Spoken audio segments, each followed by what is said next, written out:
ಹಿಂದೂ ಪಂಚಾಂಗದ 12 ಮಾಸಗಳ ಶುಕ್ಲ ಪಕ್ಷ ಮತ್ತು ಕೃಷ್ಣ ಪಕ್ಷದ 11ನೇ ದಿನವನ್ನ ಏಕಾದಶಿ ಎನ್ನಲಾಗುತ್ತದೆ.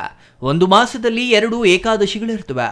ಹಾಗೆಯೇ ವೈಕುಂಠ ಏಕಾದಶಿ ಮತ್ತು ಆಷಾಢ ಏಕಾದಶಿ ಎಂಬ 2 ಏಕಾದಶಿಗಳಿಗೆ ತನ್ನದೇ ಆದ ಇತಿಹಾಸವಿದೆ.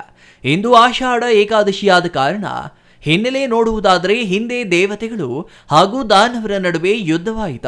ಕುಂಭ ದೈತ್ಯ ಎಂಬ ರಕ್ಕಸನ ಪುತ್ರ ಮೃದುಮಾನ್ಯ ಎಂಬ ರಾಕ್ಷಸ ತಪಸ್ಸು ಆಚರಿಸಿ ಶಿವನಿಂದ ಅಮರತ್ವ ಪಡೆಯುತ್ತಾನೆ. ಇದರಿಂದ ಬ್ರಹ್ಮ, ವಿಷ್ಣು ಮತ್ತು ಶಿವ ಸೇರಿ 3 ತ್ರಿಮೂರ್ತಿಗಳು ಮೃದುಮಾನ್ಯನನ್ನ ಸಂಹರಿಸಲು ಆಗಲಿಲ್ಲ. ಅವನ ಭಯದಿಂದ ದೇವತೆಗಳು ಚಿತ್ರಕೂಟ ಪರ್ವತದ ಮೇಲೆ ಧಾತ್ರಿ ಮರದ ಕೆಳಗಿದ್ದ ಒಂದು ಗುಹೆಯಲ್ಲಿ ಅಡಗಿ ಕುಳಿತ್ರ. ಹಾಗೆ ಅಡಗಿ ಕುಳಿತ ದಿನ ಆಷಾಢ ಏಕಾದಶಿ. ರಾಕ್ಷಸನ ಭಯದಲ್ಲಿ ಗುಹೆಯಲ್ಲಿ ಅಡಗಿ ಕುಳಿತ ಪರಿಣಾಮ ಅವರು ಅಂದು ಯಾವುದೇ ಆಹಾರ ಸೇವಿಸಲು ಸಾಧ್ಯವಾಗಲಿಲ್ಲ.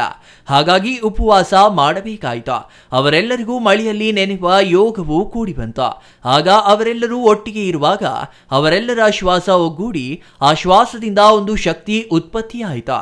ಆ ಶಕ್ತಿಯಿಂದ ಗುಹೆಯ ಬಾಗಿಲಲ್ಲಿ ಕಾಯುತ್ತಾ ಕುಳಿತಿದ್ದ ಮೃದುಮಾನ್ಯ ದೈತ್ಯನ ಸಂಹಾರವಾಯಿತು ಎಂಬುದು ಪ್ರತೀತಿ. ಈ ಶಕ್ತಿ ದೇವಿಯೇ ಏಕಾದಶಿ ದೇವತೆ.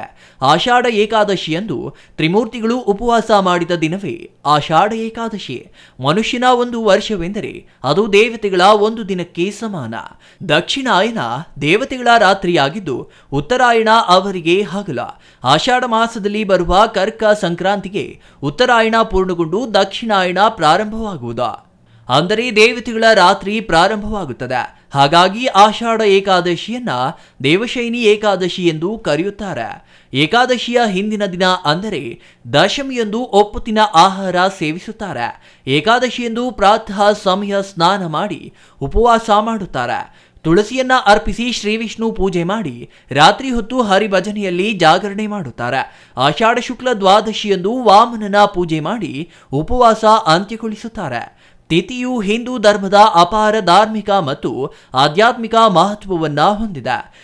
ಈ ದಿನ ಈ ಬ್ರಹ್ಮಾಂಡದ ರಕ್ಷಕನಾದ ವಿಷ್ಣುವಿಗೆ ಸಂಪೂರ್ಣವಾಗಿ ಸಮರ್ಪಿತವಾಗಿದೆ. ಭಕ್ತರು ಪ್ರತಿ ತಿಂಗಳು ಶುಕ್ಲ ಪಕ್ಷ ಮತ್ತು ಕೃಷ್ಣ ಪಕ್ಷದಲ್ಲಿ ಏಕಾದಶಿ ಉಪವಾಸವನ್ನ ಆಚರಿಸುತ್ತಾರೆ. ಈ ಉಪವಾಸ ದೇಹ, ಮನಸ್ಸು ಮತ್ತು ಆತ್ಮವನ್ನ ಶುದ್ಧೀಕರಿಸುವ ಸಾಮರ್ಥ್ಯ ಹೊಂದಿದೆ ಎಂಬುದು ಎಲ್ಲರ ನಂಬಿಕೆ.